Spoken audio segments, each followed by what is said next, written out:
Victor Osimhen back in conversations after his national team coach dropped a bombshell. Is it a case of him spilling secrets? Is he trying to test the waters? What exactly is going on with the striker situation at Man United? Meanwhile, Mbeumo, it is hours to the deadline. Many of you expected this deal to be sealed by now, just like Cunha's, but could it take a little longer? My name is Webb. This is the United of Sport. Like, share, subscribe, drop a comment, and let me know whether you think Manchester United should go for Osimhen or Gyokeres, because that conversation is still on. That's why I'll keep asking you to make a choice.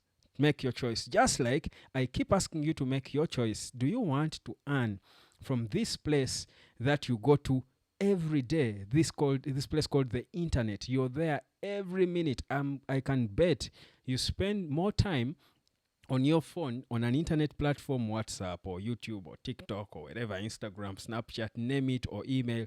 You spend more time on your gadget online than you spend anywhere physically. I can bet on that. You can really be honest with yourself, reflect on your life, and be very honest. And if you indeed spend a lot of time on your gadget online, but you don't earn from there, guys, you're doing yourself, your family, your clan a disservice. You need to learn how people earn money online, the legal, practical ways people earn money online, because everybody can. If you're not, it's never too late to learn. Come and learn.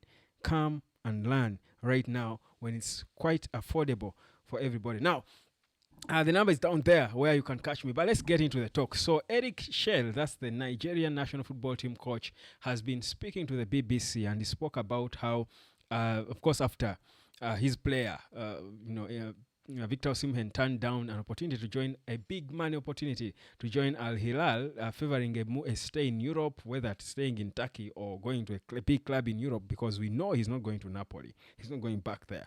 But this guy comes and drops a bombshell and says this guy is looking for big clubs. He's a top striker in the world, and you talk clubs like Manchester United. Of course, he mentioned others as well, Real Madrid, but I would focus on my own. So he mentions Manchester United, and of course, as you expect, everybody will jump onto that. Osimhen to United is back on, and we know Osimhen is still in the list of options for Man United because they haven't agreed or zeroed down on any player. They haven't agreed terms with any striker, and soon we will know, probably next month or even later this month. But this guy comes out and now drops that bombshell. Of course, all the media are jumping onto it, trying again to connect it to money. But I'm here to put this straight to you. Yes, whereas Osimhen is on the list, I told you way back that Ineos' new way of working is have a list of players, 4 players in each position that you want to sign, and then go prioritizing in order of priority. Then if you fail priority number 1, go to number 2, number 3, like that. Now, let me put this clear to you. In the priority list of Manchester United when it comes to strikers, Osimhen is there, but he's not number 1. The number 1 priority is Victor Gyokeres, and Gyokeres is still on. A couple of hours ago, a few days ago, United were establishing contact with him through intermediaries, and they already did, of course, with the club.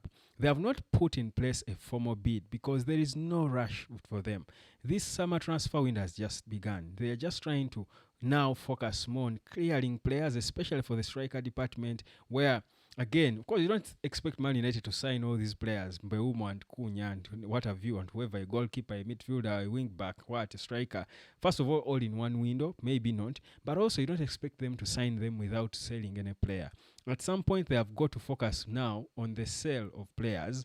Then they can be sure they've got the funds to finance the purchase of any players they want to bring in.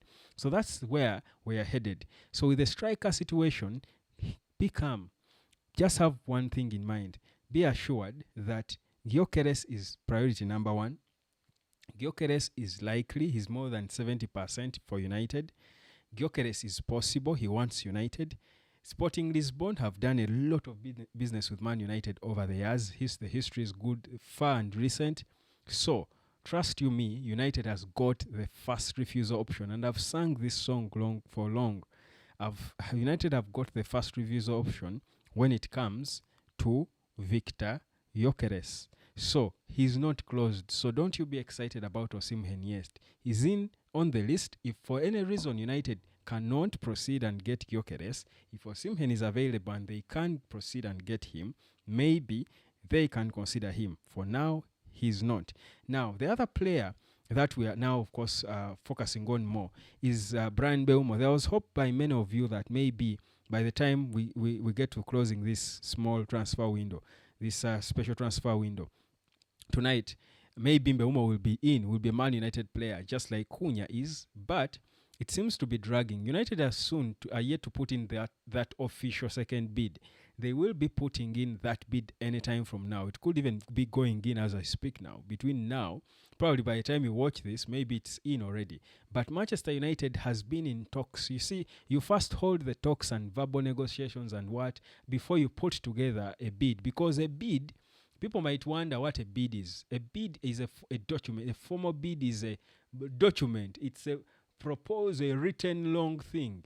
It is too much work. You cannot just be putting in formal bids now and then. But before you go into a point of putting in a formal bid, you must first have a conversation. And this is what we want. What we expect. This is okay. These are the terms we would want. Then you sort of have a structure, an idea. Then you put that in writing and make it official, and then send that. Then this team will look at it officially because you've had talks and negotiations. They will respond, cross out things, to add a few things, and say they respond to your bid. Now, the response can be, we've rejected the bid, or it can be, yes, we've accepted the bid.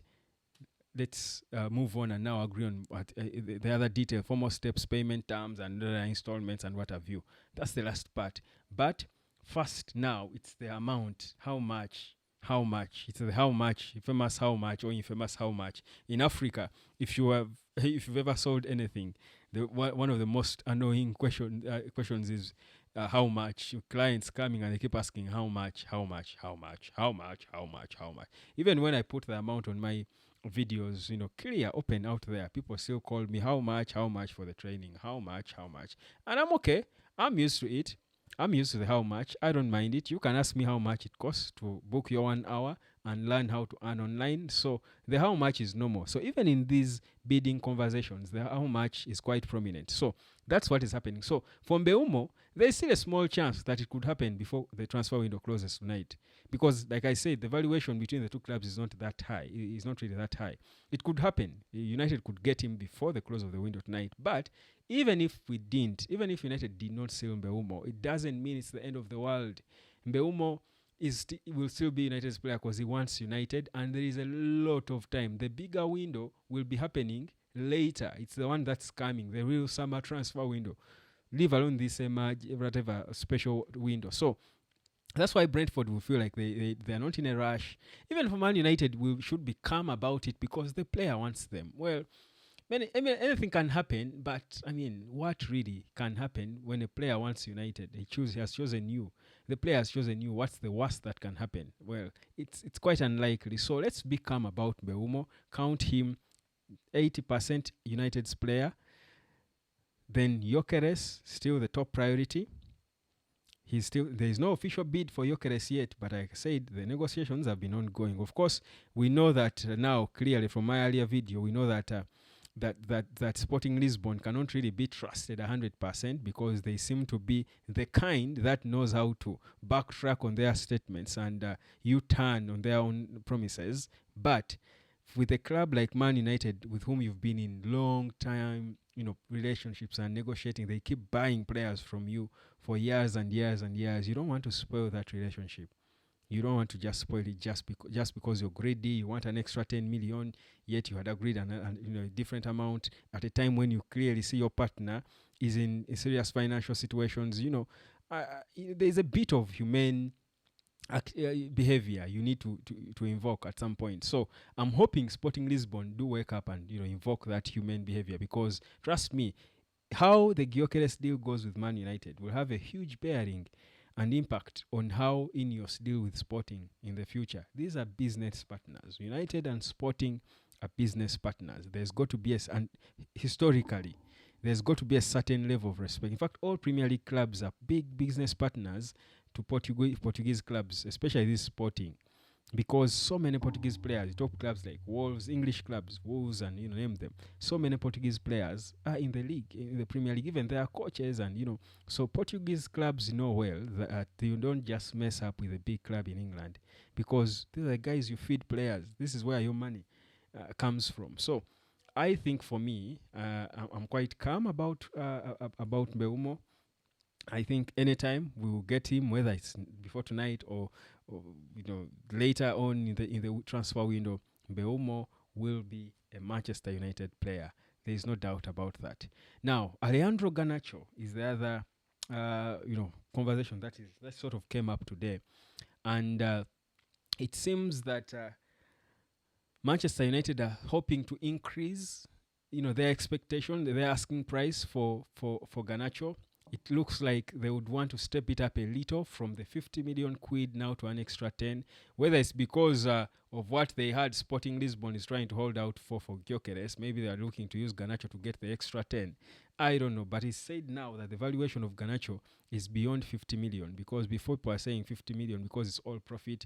And of course, there are people who are going, no, that's too little. That's why. The reason these guys were playing Ganacho game in and game out, even when Amorim knew he was not going to be playing for him, he's not in his plans, is because they needed him on the pitch for for potential buyers to see him and know he's not injured and know he's still a good player and come bid for him. So now that they think, it's done, and they are getting inquiries from Arsenal and Chelsea about him, and probably other clubs, Napoli, name them. They feel probably it's now time to. He has no buyout clause. Do the smart thing and sell him to the highest bidder. So now they are saying it's only Ganacho who can, command a 50, 60 or 70 million pounds figure for Man United. So we can as well try to milk it as much as we can. So it is reported that the fee for Ganacho is now 60 to 70, no longer below 60, not 50, which I think is okay, honestly, if you think about it.